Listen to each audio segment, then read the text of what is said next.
The question is, shall the bill pass, notwithstanding the objections of the governor? The chair recognizes Senator Rogner. Thank you, Mr. President.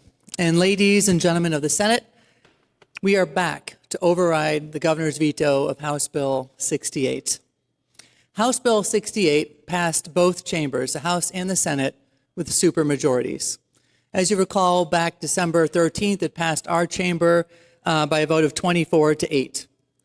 But then on December 29th, the governor vetoed the bill, and immediately there was national outcry. Why? Why was there outrage?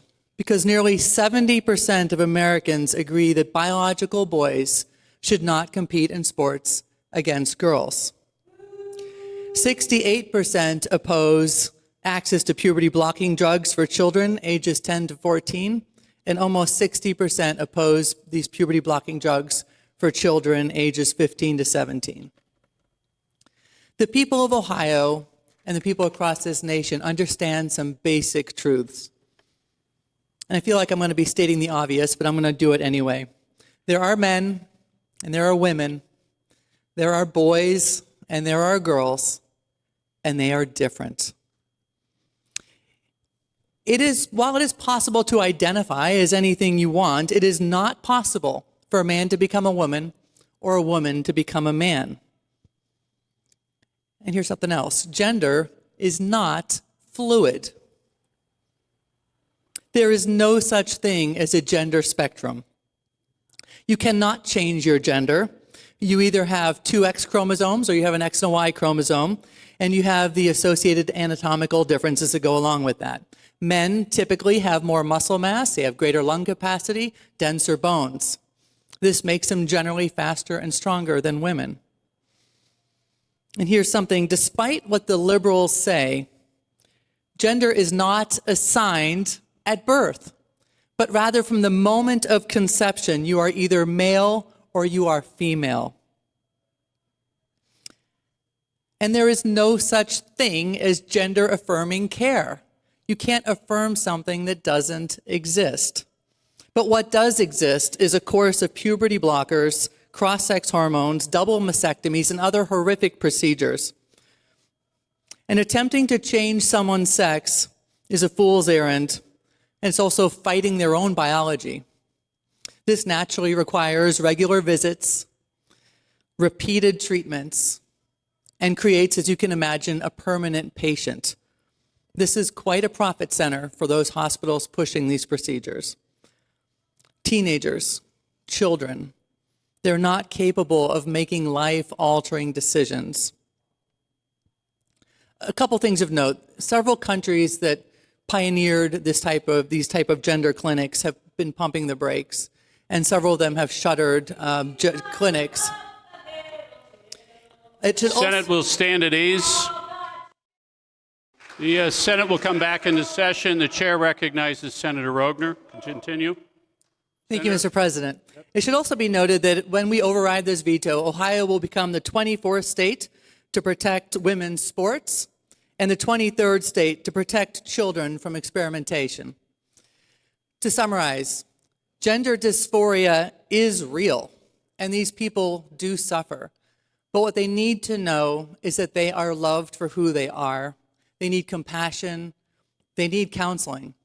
What they do not need is chemical castration, sterilization, or physical mutilation. We cannot let this happen to the children of Ohio. It is not okay.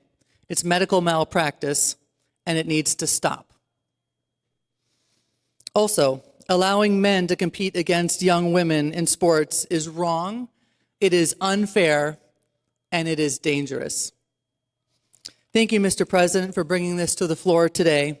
The House voted 65-28 on January 10th to override the governor's veto of House Bill 68, and now it's our turn to do the same. You know, to echo a comment recently made in the Senate chamber here by the individual in the gallery, yes, I would agree.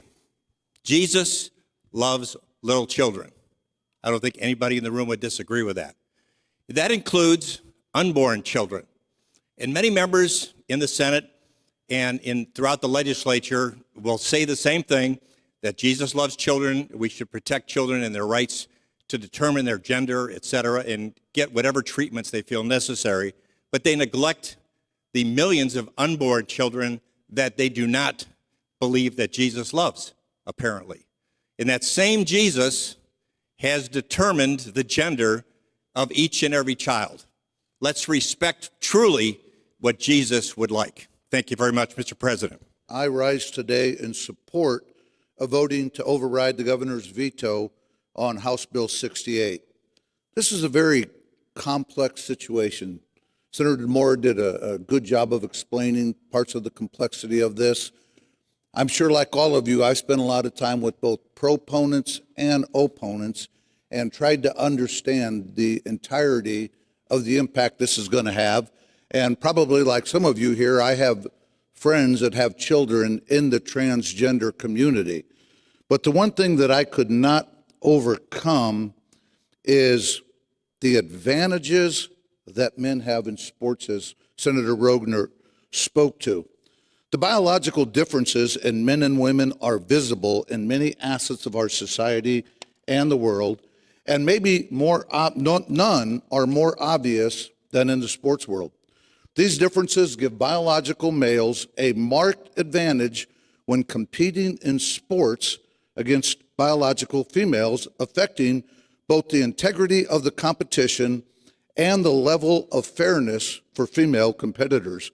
According to a 2022 study published in the National Library of Medicine, data shows that male physiology inherently gives biological males an athletic advantage over their female counterparts. This study further showed that biological males have an increased muscle mass and strength and stronger bones and a different skeletal structure, better adapted cardiorespiratory systems, and development differences in the brains that make males innately more aggressive. These obvious differences in male biology demand us as lawmakers to do what is right, not only to maintain the integrity of female athletic competition, but to protect women competing in sports from having to compete on an uneven playing field. Let it be based on merit, the merit of the individual on a level playing field. I have a personal epiphany I'd like to share. When my youngest daughter was in grade school, she was a competitive golfer. There was no girls golf in her team. They allowed her to participate with the boys golfing team.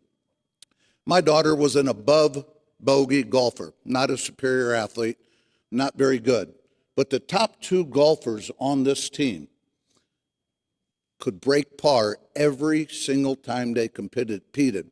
You see, their average drive was 300 yards or more. I can't even hit a drive 180, and I've been golfing for 30 years.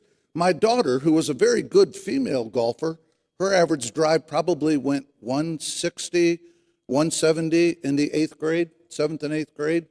And you know what? Those boys didn't practice any harder than my daughter. She was out there day and night.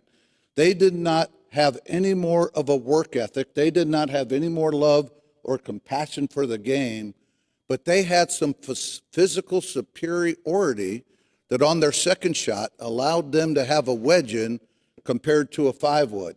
And it gave them an advantage that just did not allow my daughter to compete on a level playing field. Moreover, as Senator Rogner pointed out, the consensus is clear. Nearly 70% of Americans think that this is morally wrong.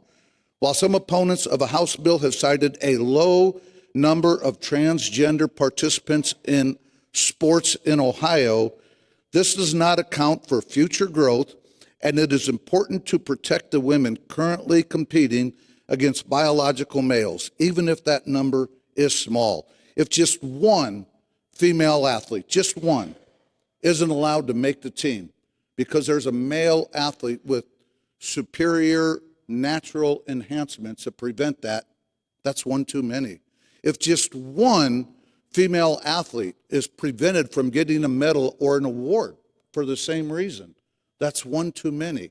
And if just one is prevented from getting a scholarship, that's one too many. Jesus does love all the women, all the little children, as Senator Serino pointed out including those women that compete against sports. I ask that we preserve women in sports, and I ask you to please join me in voting yes on this bill. But I rise today as much as a father as I do a senator. I have two little girls. Tomorrow, my oldest turns 14. Friday, the next day, my youngest turns 13. Active in athletics, and it's very clear when we're out, traveling, playing, that there is simply a difference. It's unquestionable. I, as along with many people in my district, do not want shared locker rooms with young boys, young men, with our daughters. I find this issue is not as difficult as we're trying to make it out to be. I think we look at this in a way that says, we're not saying you can't, we're saying you got to take a breath and wait until you're a little older. You got to be 21 to buy smokes. You got to be 21 to buy beer. But you're able to, if this is not overridden, the language was they could have a surgery that is devastating and irreversible. I encourage support of the override. We tell parents what to do all the time.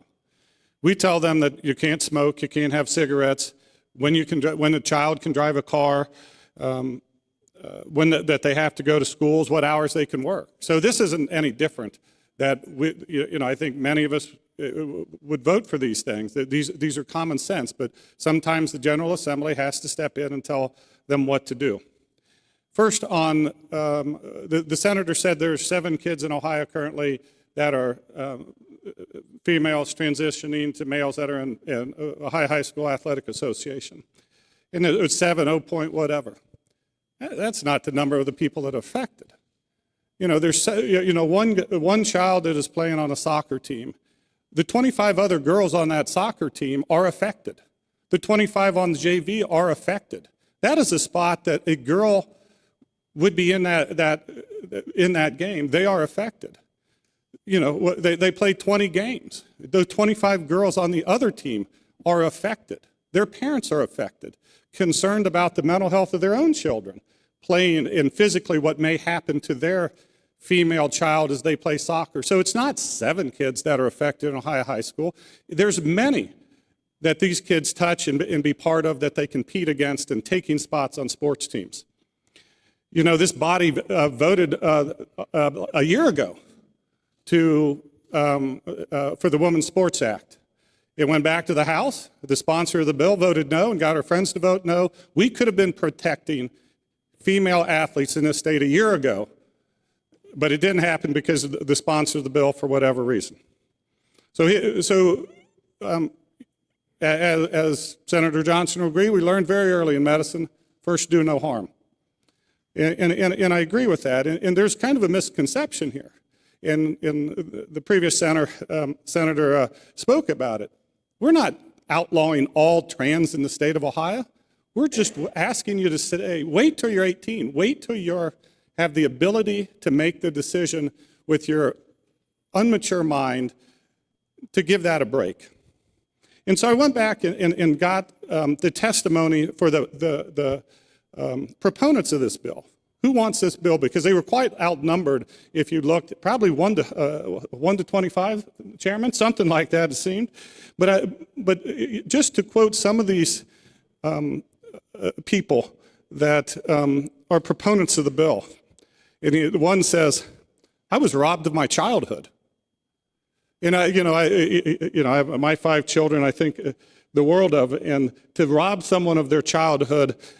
To go through that process and to have such regret is very difficult. I was fast-tracked by medical butchers starting at 13 when I was given cross-sex hormones, and they took my breasts away from me at 15 years old. Unthinkable.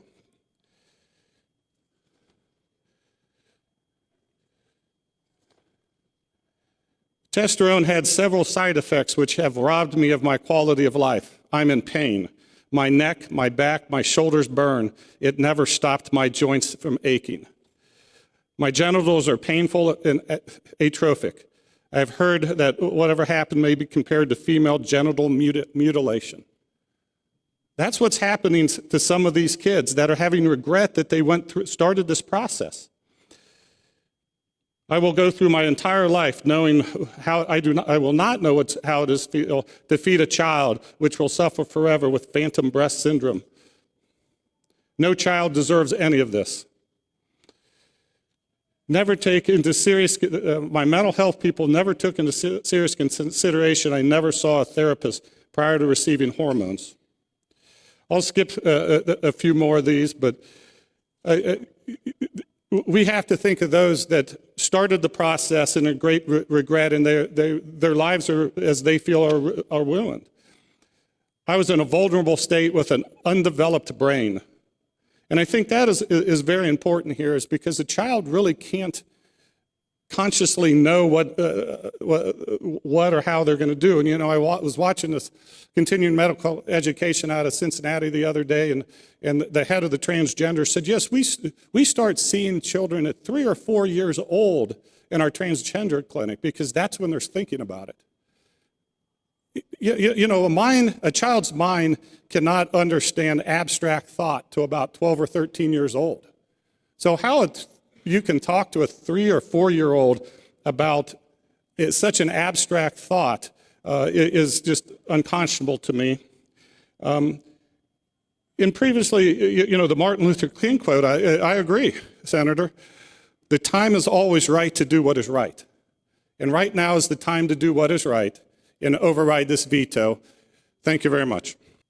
A lot of times the other side of the aisle thinks that they're the party of science. Okay, so then let's look at the science here. This is from Wiley Online. Systematic review of hormone treatment for children of gender dysphoria and recommendations for research. Basically, it looked at numerous studies. In this case, 21 studies. Adolescents were given various hormone treatments. 3 studies cross-sex hormone treatments, given previous treatments. In all these, there were no randomized trials identified. Few longitudinal observational studies were hampered by a small number of high attrition rates. Long-term effects of hormone therapy on psychological health could not be evaluated. Concerning bone health, the treatments and bone maturation and bone mineral density gain, which, however, is found has not been properly reviewed. Ohio should not be supporting unscientifically sound practices. The conclusion of this article is evidence to assess the effects of hormone treatment on the above fields in children with gender dysphoria is insufficient. There isn't enough scientific data to back up what's going on here. I've mentioned this on the floor before through other studies and in other countries that started this. The science is not there. We should not be doing this to children. I strongly encourage an override of the governor's veto. We certainly don't override vetoes lightly, but when the General Assembly passes legislation that protects women and children in such a profound way, and then it's vetoed, it becomes extremely important that we come back and right that wrong. During the debate on this bill, we've heard a lot of alarming comments. And when we initially voted on this bill, someone suggested that a 3-year-old is not influenced by anything. They're innocent. They may not just fit in a certain box. But what are we doing as a society when we can't just let kids be kids? Why would anyone think it's okay to plant the thought of changing gender in the mind of a child? How confusing for a child of any age. Children in our country and in Ohio don't have the right to make decisions about a whole lot of things. Why? Well, as a former child myself and as a mother of 3, it's because children and their immature and not fully formed brains make a lot of mistakes. As was mentioned, we don't allow children to buy cigarettes, alcohol, now marijuana, and kids are limited in the kinds of jobs they can do and the hours they can work. But we're supposed to believe that kids have the emotional and physical maturity to make a decision to irreversibly harm their bodies or take life-altering hormones. And honestly, the hypocrisy is astounding when it comes to the argument of government interference. I've been here long enough to remember the deafening silence from the other side of the aisle when the government shut down schools, businesses, and even wanted a vaccine requirement for Americans to work. That was A-okay. But apparently the government stepping in to make sure kids don't mutilate their bodies is a step too far for the same people. Another very important part of this bill is the protection of girls and women in sports. For some reason, a very small yet loud minority of people believe that biological males should be able to compete against girls and women in sports. I'm old enough to remember how hard women fought to be able to compete in their own category, a level playing field. Women find enjoyment in sports and can earn scholarships and even compete professionally. Allowing biological men to compete in women's sports harms the decades of progress that's been made for women, for their opportunities, and it actually endangers their safety in a very real way. I'm floored that there are legislators, particularly female legislators, who'd be okay with that. Mr. President, I believe Governor DeWine has good intentions, but as evidenced by the veto of this bill, good intentions do not equate to good policy. It's in the strong interest of Ohioans that this bill be made law, and I enthusiastically encourage a yes vote.